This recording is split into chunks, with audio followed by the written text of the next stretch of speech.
Shalom adik-adik, jumpa lagi dalam acara kesayangan kita, Tori, Today Story. Hari ini Kak Melisa punya cerita yang sangat menarik. Judulnya adalah Kesalahan Teddy. Gimana ya ceritanya? Yuk kita sama-sama dengarkan.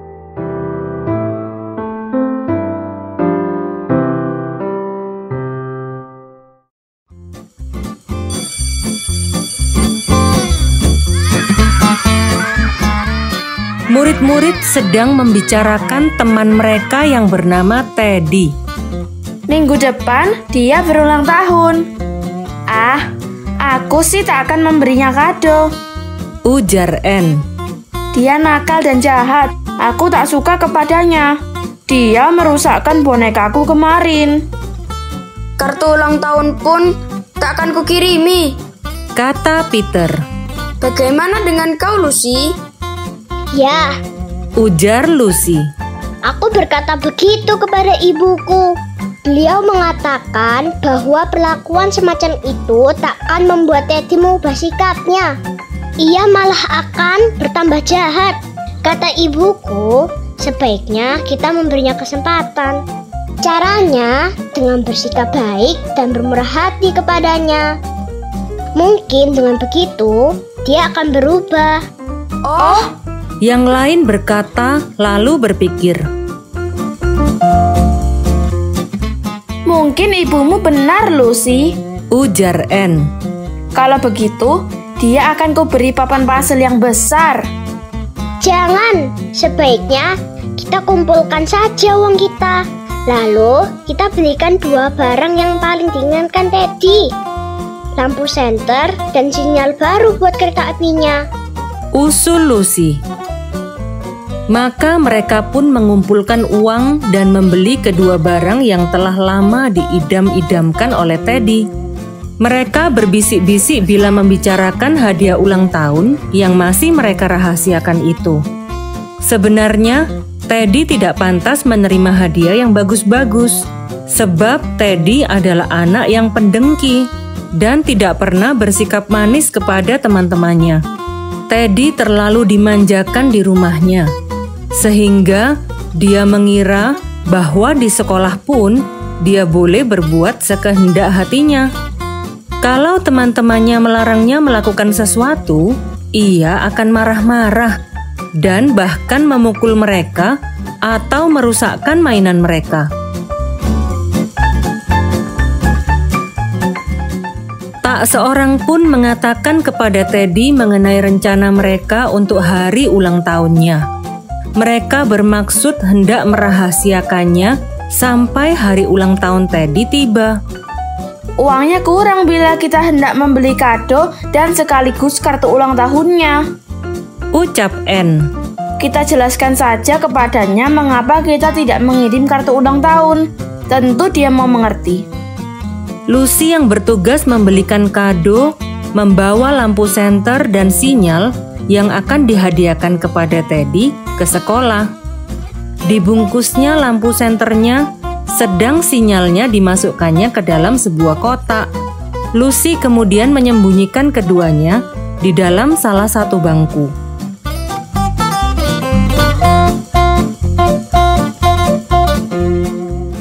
Seminggu itu Teddy sangat pemarah. Dia khawatir teman-temannya tidak akan memberinya hadiah ulang tahun, sebab mereka membencinya. Ia juga takut kalau mereka tidak memberinya ucapan selamat ulang tahun. Berkali-kali dilihatnya teman-temannya berbisik-bisik. Bila ia datang mendekati mereka, maka mereka akan berhenti mengobrol.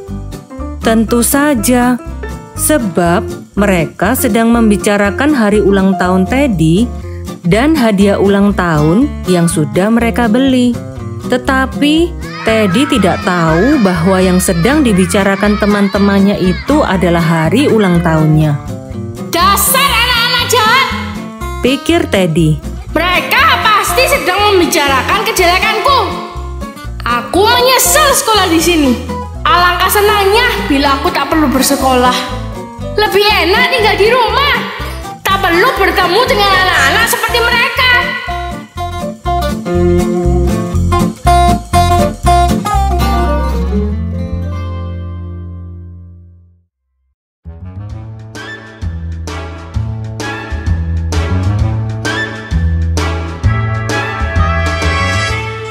Ketika hari ulang tahun Teddy tiba, tidak ada seorang temannya pun yang mengiriminya kartu ulang tahun. Uang mereka sudah habis dipakai untuk membeli lampu senter dan sinyal. Tetapi Teddy tidak tahu akan hal ini. Teddy datang ke sekolah dengan marah-marah. Kakinya dihentak-hentakkan. Wajahnya memberengut dan matanya mendelik. Kau sama sekali tidak seperti anak yang sedang berulang tahun, ujar Bu Guru Brown kaget. Teddy tidak lagi menunggu teman-temannya mengucapkan selamat ulang tahun. Keterlaluan! Serunya. Tidak ada sebuah kartu ulang tahun pun yang kalian kirimkan kepadaku. Ibuku mengadakan pesta. Beliau menyuruhku mengundang kalian. Tetapi tidak, aku tak mau mengundang kalian. Biar ku makan sendiri kue ulang tahunnya.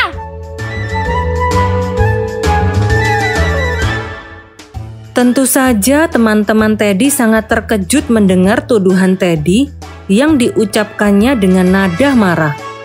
Teddy, ucap Lucy sambil beranjak ke bangku tempatnya menyembunyikan hadiah ulang tahun. kami punya rahasia dan... Aku tahu, kalian merahasiakan sesuatu. Kalian tidak mau memberitahu aku. Aku tahu kalian menyembunyikan sesuatu di dalam bangku itu. Teddy bergegas mendahului Lucy menuju meja tempat hadiah ulang tahun Teddy disembunyikan.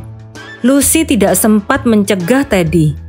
Teddy membuka tutup laci bangku dengan kasar dan meraih kedua bungkusan yang tersimpan di sana. Dibantingnya bungkusan yang berisi lampu senter, lalu dilemparkannya kotak yang berisi sinyal. Bukan hanya itu, Teddy menghentakkan kakinya di atas bungkusan-bungkusan tadi. Terdengar suara barang pecah. Teman-teman Teddy berteriak, Oh, Teddy, lampu senternya kau pecahkan. Dan sinyal barunya kau injak-injak. Salah kalian sendiri. Mengapa kalian harus merahasiakannya terhadapku? Teddy berkata ketus. Apa peduliku dengan lampu senter dan sinyal kalian? Oh, Teddy, lampu senter dan sinyal itu untukmu. Hadiah ulang tahun dari kita semua. Ujar Anne. Alangkah jahatnya kau. Kami berniat membuat kejutan untukmu. Itulah sebabnya kami merahasiakan semuanya ini sampai tiba hari ulang tahunmu. Kami bersama-sama mengumpulkan uang untuk membeli lampu senter dan sinyal baru yang sudah lama kau inginkan. Kami tak punya kelebihan uang untuk membeli kartu ulang tahun. Tambah Lucy. Sekarang hadiah ulang tahun itu kau rusakkan. Padahal kami mengumpulkan uang dengan susah payah untuk membelinya.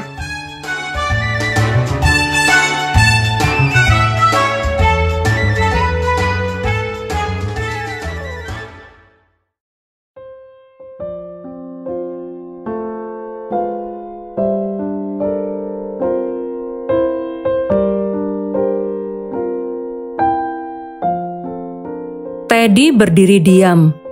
Dia tidak bisa berkata apa-apa ketika mendengar semuanya itu. Teddy terkejut sekali. Jadi yang dirahasiakan teman-temannya selama ini ternyata adalah hadiah ulang tahunnya. Tiba-tiba dia menangis dan serta-merta berlari meninggalkan ruang kelas. Sambil tetap menangis, Teddy berlari-lari pulang. Ibu, di mana ibu? Aku jahat, sangat jahat.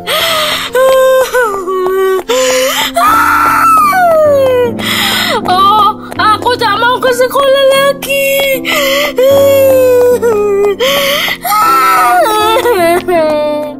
Seduhnya.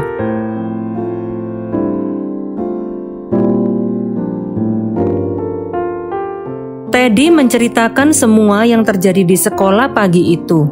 Ibu Teddy pun sangat terkejut. Mengapa anaknya bisa berlaku demikian? Apakah itu akibat karena Teddy selalu dimanjakan? Ibu Teddy mengusap air mata anaknya sambil berbicara tegas. Perbuatanmu memang jelek sekali, Teddy. Tetapi teman-temanmu baik hati dan tidak pelit. Kembalilah kau ke sekolah.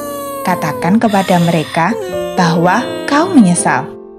Minta maaflah dan undang mereka semua ke pesta ulang tahunmu nanti sore.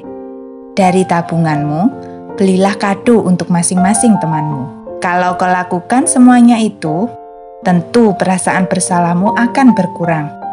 Teddy mematuhi nasihat ibunya. Ia segera kembali ke sekolah. Dimintanya izin kepada Bu Guru Brown untuk berbicara sebentar di depan kelas. Bu Guru Brown mengetahui apa yang terjadi pada pagi harinya. Dan beliau mengizinkan Teddy berbicara di depan kelas. Teman-teman, maafkanlah aku. Ucap Teddy. Aku berjanji tidak akan berbuat begitu lagi. Maukah kalian memaafkanku dan hadir pada pesta ulang tahunku nanti sore? Tentu. Saut teman-teman Teddy. Selamat Selamat ulang tahun, Teddy. Teddy.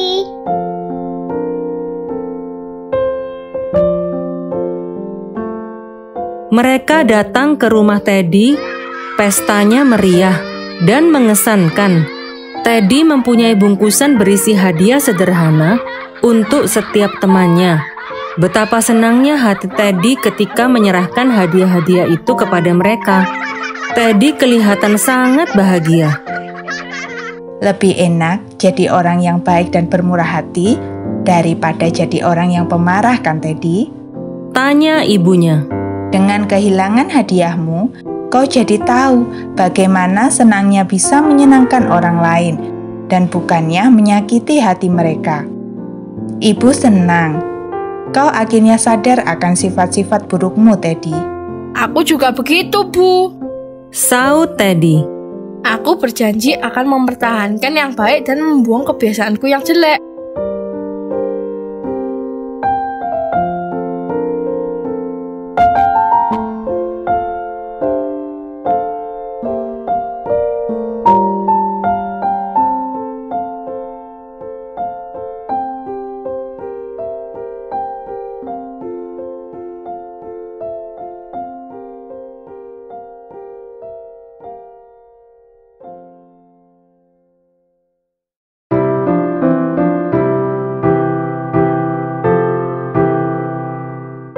Nah, adik-adik, bagus ya ceritanya. Jangan lupa untuk tetap mengikuti Tori ya, dengan cerita-cerita yang lebih menarik lainnya. Kita akan berjumpa lagi di lain kesempatan. Tetap sehat ya. Tuhan Yesus memberkati.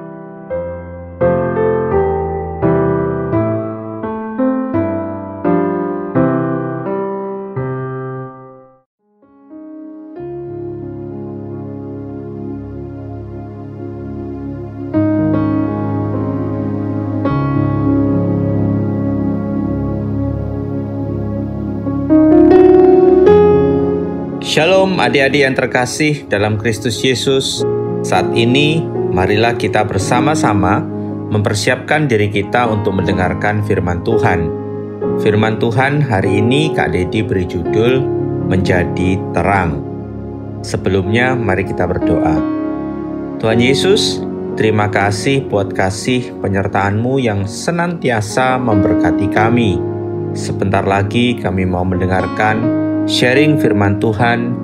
Berkati setiap kami dan hati kami untuk menerima firman Tuhan yang akan mengajar dan mengingatkan kami sebagai anak-anak terang dan jadi berkat dimanapun kami berada.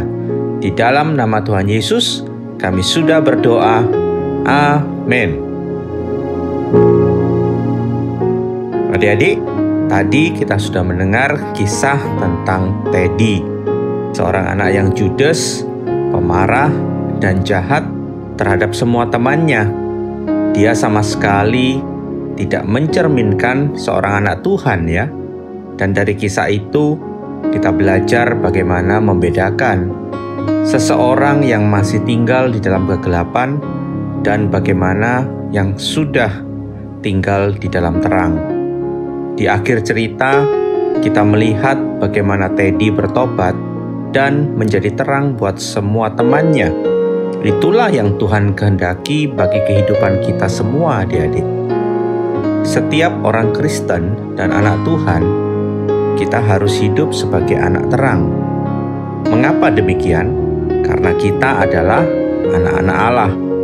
Firman Tuhan dalam 1 Yohanes 1 ayat 5 berkata, "Dan inilah berita yang telah kami dengar dari Dia, dan yang kami sampaikan kepada kamu. Allah adalah terang, dan di dalam Dia sama sekali tidak ada kegelapan. Jadi pada Allah sama sekali tidak ada kegelapan." Terang itu selalu mencerminkan cahaya yang dapat menerangi lingkungan sekitarnya. Jika sebuah tempat yang gelap kemudian mendapatkan cahaya dan menjadi terang, maka segala sesuatu yang ada di tempat itu menjadi kelihatan.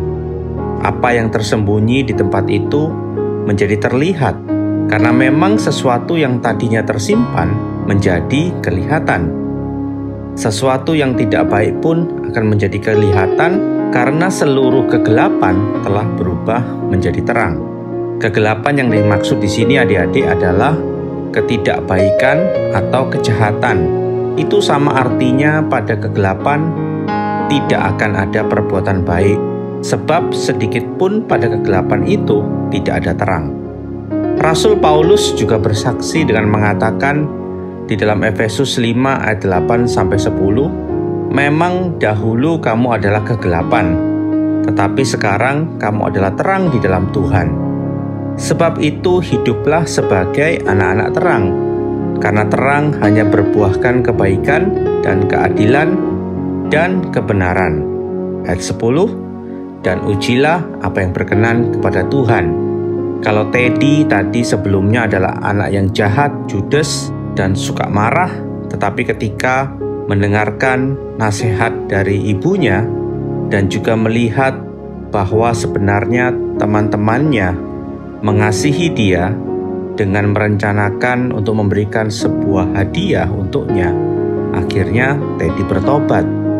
Dia sadar bahwa selama ini dia hidup dalam kegelapan. Adik-adik, kita semua mau menjadi anak-anak terang ya.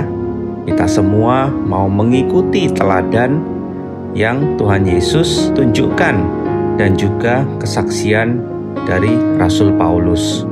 Kak Dedi punya sebuah cerita. Ada seorang raja di suatu kerajaan yang begitu besar. Raja ini sudah tua dan dia sadar akan fisiknya yang mulai lemah. Oleh sebab itu, raja mengadakan sayembara bagi anak-anaknya untuk menggantikan posisi dia sebagai raja. Raja ini memiliki 3 orang anak laki-laki yang pintar, gagah, dan pemberani. Raja mengadakan sayembara dengan tantangan ada suatu ruangan kosong, dan ruangan kosong itu harus diisi penuh oleh suatu benda atau barang. Lalu raja memberikan uang modal kepada anak-anaknya sebesar 1 juta rupiah, dan yang memiliki uang sisa paling banyak akan terpilih menjadi raja yang baru. Anak pertama membeli dan mengisi ruangan itu sampai penuh dengan kerupuk seharga 500.000 dan uang sisanya 500.000. Lalu anak kedua mengisi ruangan sampai penuh dengan kapas seharga 300.000 dan uang sisanya 700.000. Lalu anak ketiga pun membeli sesuatu untuk mengisi ruangan itu sampai penuh dengan suatu pelita yang bercahaya. Harga pelita itu adalah 1.000 rupiah dan uang sisanya adalah 999.000. Lalu raja melihat cara berpikir anak ketiga yang begitu luas dan begitu sederhana. Raja pun memutuskan anak ketiga menjadi raja. kita juga mau belajar dari cerita di atas tentang menjadi terang dan membawa terang. Terang adalah sesuatu yang dapat kita lihat, yang dihasilkan oleh cahaya. Selain ada terang, Allah pun menciptakan kegelapan. Tetapi Allah melihat terang itu baik, lalu dipisahkannya dari yang namanya kegelapan, seperti tertulis di Kejadian 1 ayat 4. Dan kita belajar bahwa terang mampu mengisi setiap kehidupan yang penuh dengan kegelapan. Dan di dalam kehidupan kita, Tuhan Yesus mengajarkan agar kita hidup dalam terang. Artinya, hidup dalam Yesus Kristus, di mana Yesus yang menjadi cahaya dalam terang itu. Salah satu sikap hidup dalam terang adalah hidup dalam kasih. Kasih adalah suatu sikap yang sangat mendasar dalam kehidupan setiap manusia kita, adik-adik.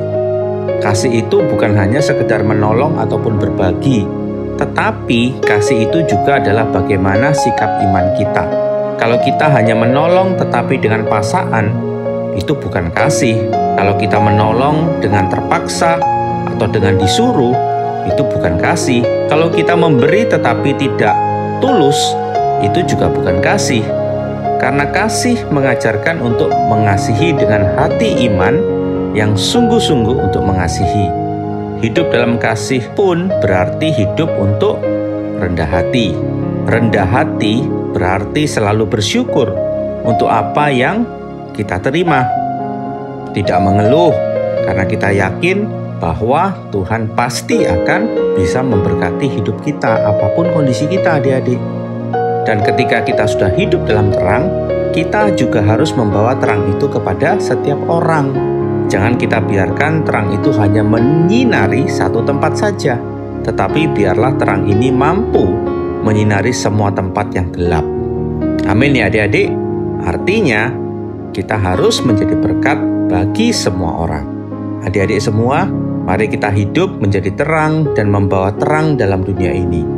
Karena Tuhan Yesus ingin anak-anaknya tidak hidup lagi dalam kegelapan, melainkan hidup di dalam terang Kristus Yesus. Tuhan Yesus memberkati kita semua. Mari kita berdoa. Terima kasih Tuhan Yesus, kami sudah mendengarkan sharing firman Tuhan pada hari ini. Kami percaya Tuhan sebenarnya begitu mengasihi kita dan selalu ingin mengingatkan kita supaya kita mau mengikuti apa yang menjadi kehendak Tuhan dan apa yang menjadi keinginan Tuhan di dalam kehidupan setiap kami. Kami percaya Tuhan bahwa Engkau sudah membuat hidup kami menjadi terang, dan kami boleh menerangi sekeliling kami dan setiap orang yang bertemu dengan kami. Dan mereka boleh melihat cahaya terang Kristus di dalam kehidupan kami, di dalam diri kami. Nama Tuhan yang dipermuliakan. Terima kasih sekali lagi Tuhan Yesus, kami serahkan kehidupan kami semua anak-anak-Mu di dalam tangan Tuhan saja. Di dalam nama Tuhan Yesus, kami sudah berdoa dan mengucap syukur. Haleluya. Amin. Sekian dulu adik-adik, sampai jumpa di lain kesempatan. Tuhan Yesus memberkati.